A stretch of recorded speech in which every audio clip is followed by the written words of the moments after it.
باشندہ جا سکتا ہے۔ جہاد کو آپ نے ویسے دہشت گردی سے تعبیر کر کے رکھ دیا، اور انگریز نے ایک ایسی چال چلی کہ اس نے جہاد کو دہشت گردی سے بالکل برابر کر دیا کہ جو بھی مسلمان جہاد کا نام لے گا اس کو وہ دہشت گردی کے زمرے میں لائیں گے۔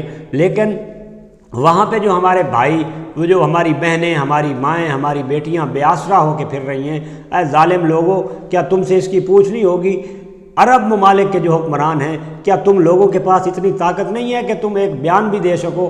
اگر دنیا کے 57 اسلامی ممالک کے لوگ اکٹھے ہوتے اور صرف ایک اعلانیہ اور ایک بیانیہ جاری کرتے کہ فلسطین کے اوپر اس ظلم کو بند کیا جائے اور ہم اپنے ان مظلوم مسلمان بھائیوں کے ساتھ ہیں، تو ان لوگوں کو سمجھ آتی کہ یہ مسلمان اب بھی اکٹھے ہیں اور موجود ہیں۔ تم لوگ اپنی معیشت کے چکر میں، اپنے ڈالروں کے چکر میں، اپنی بینک بیلنسوں کے چکر میں پڑ گئے، تم لوگ عیاشیوں میں پڑ گئے۔ پورے عرب ممالک میں اس وقت دنیا میں مسلمان ممالک میں سب سے زیادہ جو معیشت مضبوط ہے وہ بھی عرب ممالک کی ہے، اور سب سے زیادہ جو پیسہ ہے وہ بھی عرب ممالک کے پاس موجود ہے۔ باقی کمزور ممالک ہیں، جس حد تک بیان یا جس حد تک ان کو وہ اپنا ایک رد عمل ظاہر کرنا چاہیے تھا انہوں نے بھی نہیں کیا، لیکن سب سے زیادہ آپ کا حق بنتا تھا کہ آپ اپنے مظلوم بھائیوں کی مدد کے لیے میدان عمل میں آتے اور یہ اعلان کرتے کہ اگر اب اسرائیل کی طرف سے مسلمانوں کے اوپر کوئی ظلم کیا گیا تو ہم میدان عمل میں آئیں گے، اور آپ نے ایک فوج بنا دی، 42 اسلامی ممالک کی افواج بنی، اس کا ایک جنرل بھی بنا، اس کا ایک صدر بھی بنا۔ وہ کیا کر رہے ہیں؟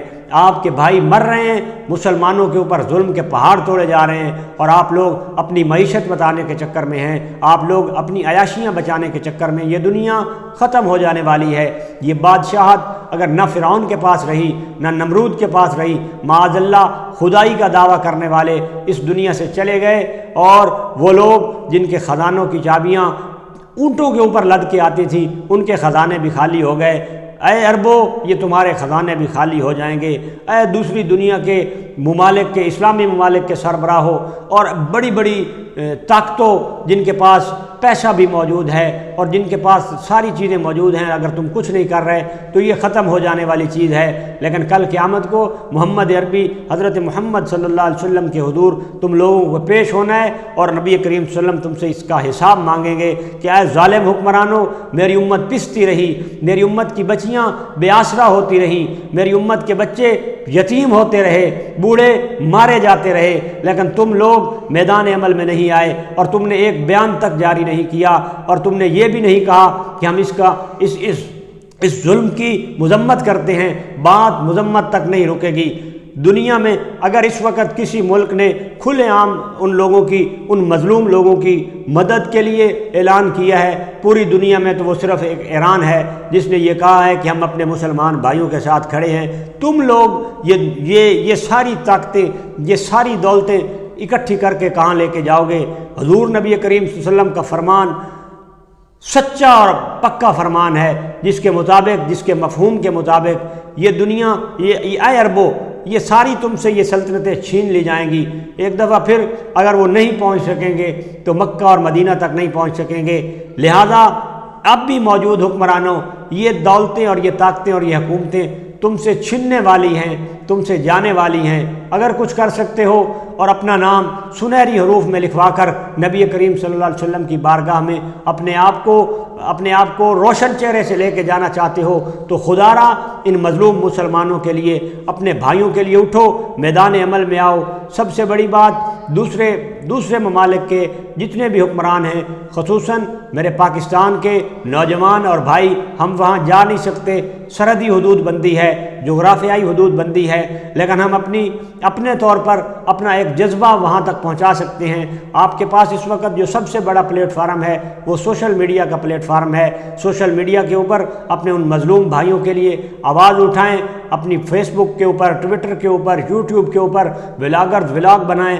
اس وقت بھی پاکستان میں بھی اگر کوئی بھی طبقہ جو ان کی حمایت کے لیے میدان عمل میں ہے تو وہ صرف علماء حضرات ہی آئے ہوئے ہیں۔ ہر طبقے کے، ہر مسلک کے علماء بار بار یہ بیان دے رہے ہیں کہ یہ ظلم ہو رہا ہے۔ اے دنیا دارو، تم نے اپنی یہ دنیا کہاں لے کے جانی ہے؟ یہ تمہارے بھائی اس وقت ظلم کی چکی کے اندر پسے جا رہے ہیں۔ اور خدارہ ان کے لیے ایک مشترکہ پلیٹ فارم بناؤ، پوری دنیا میں اپنے اسلامی بھائیوں کو اکٹھا کرو، اپنی افواج کو اکٹھا کرو اور اکٹھا کر کے انہیں ایک بیان دو اور ایک اعلامیہ جاری کرو کہ ہم اپنے ان مظلوم بھائیوں کے ساتھ ہیں، اور انشاءاللہ اب آئندہ اگر ان کے اوپر ایسا کوئی ظلم ڈھایا گیا تو ہم اس کا بھرپور جواب دیں گے۔ کیونکہ مسلمان ایک جسد واحد کی طرح ہیں، اور کائنات کے آخری نبی حضرت محمد صلی اللہ علیہ وسلم کے فرمان کے مطابق یہ دنیا، جس طرح ان کی حدیث کا ایک مفہوم ہے، اور ڈاکٹر اسرار صاحب رحمہ اللہ وہ اپنی تشریح میں فرما رہے تھے کہ یہ جو آخری فوجیں ایشیا سے اٹھیں گی اور وہ پھر پوری دنیا کے اندر اسلام کا غلبہ ہوگا، اور آپ کا فرمان سچا ہے، اسلام کا غلبہ ہونا ہی ہونا ہے۔ لیکن اس نازک دور میں وہی لوگ اس چڑیا کی مانند ہوں گے جس نے ایک گھونٹ پانی کا اپنی چونچ میں بھرا اور حضرت ابراہیم علیہ السلام کے لیے جلائی گئی آگ کے اوپر پھینکا، اور یہ فرمایا کہ میں تو اپنا نام ان لوگوں میں لکھوانا چاہتی ہوں جو اس آگ کو بجھانے میں مصروف رہے۔ تو خدارہ آج ہم بھی اپنا نام انہی لوگوں میں لکھوا لیں اور اپنے ان بھائیوں کی مدد کے لیے اپنی سرگرمیاں جاری رکھیں۔ دعا ہے کہ اللہ رب العزت ہمارے ان مظلوم مسلمان بھائیوں کے لیے غیبی امداد فرمائے، اور ہمارے ان مسلم ممالک کے تمام حکمرانوں کو غیرت اور اہمیت دے۔ ایک حضرت عمر آپ کے لیے آئیڈیل حکمران ہیں، فرماتے ہیں وہ کہ میری رعایا میں اگر کوئی کتا بھی بھوک اور پیاس سے مرا تو مجھ سے اس کا حساب لیا جائے گا۔ کیا وجہ ہے کہ محمد بن قاسم کہاں سے چلتا ہے اور ایک مسلمان بیٹی کی للکار پر آ کے پورا سندھ فتح کرتا ہے؟ آپ کو اپنی بیٹیوں کی، اپنی ماؤں کی، اپنی بہنوں کی آہیں نظر نہیں آتی؟ آپ سوشل میڈیا استعمال نہیں کرتے، آپ میڈیا نہیں دیکھتے؟ وہاں پہ ہماری مائیں، بہنیں، بیویاں، بیٹیاں، بچیاں رل رہی ہیں کھلے آسمانوں تلے، نہ ان کے پاس کھانے کا کوئی چیز ہے، نہ ان کے پاس پینے کی کوئی چیز ہے، نہ ان کے پاس رہائش کی کوئی جگہ ہے۔ ایسے ظالم لوگ ہیں کہ ہسپتال کے اندر بھی انہوں نے حملے کیے اور مریضوں کو بھی وہ مار رہے ہیں۔ تو خدارہ میدان عمل میں آئیں اور اپنے ان مظلوم مسلمان بھائیوں کی مدد کے لیے جو کردار آپ سے ہو سکتا ہے وہ ادا کریں۔